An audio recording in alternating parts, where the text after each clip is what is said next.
Welcome to mythology vision Telugu. అసలు సింధూరానికి హనుమంతుడికి ఉన్న సంబంధం ఏమిటి? సింధూరం అంటే హనుమంతుడికి ఎందుకంత ఇష్టం? మనం ఈ వీడియోలో తెలుసుకుందాం.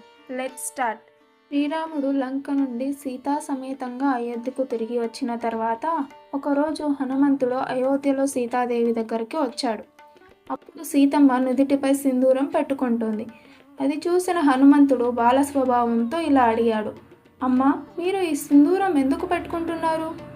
అప్పుడు సీతమ్మ చిరునవ్వుతో ఇలా సమాధానమిచ్చింది, రాముని ఆయురారోగ్యాలు శుభం మంగళం పెరగాలని కోరుకుంటూ పెట్టుకుంటున్నాను.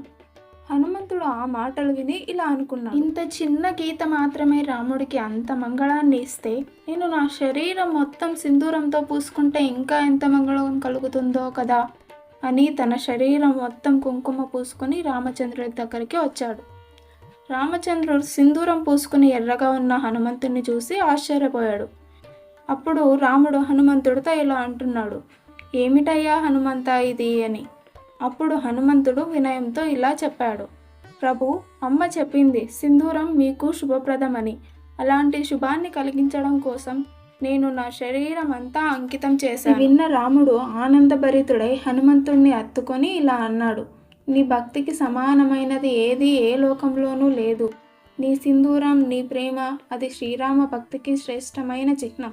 అందుకే మనం ఇప్పటికీ హనుమాన్ విగ్రహాలపై హనుమాన్ జయంతి రోజు మరియు హనుమాన్ ఆలయాల్లో సింధూరాన్ని హనుమంతుడికి అర్పించడం అత్యంత శుభమని భావిస్తారు.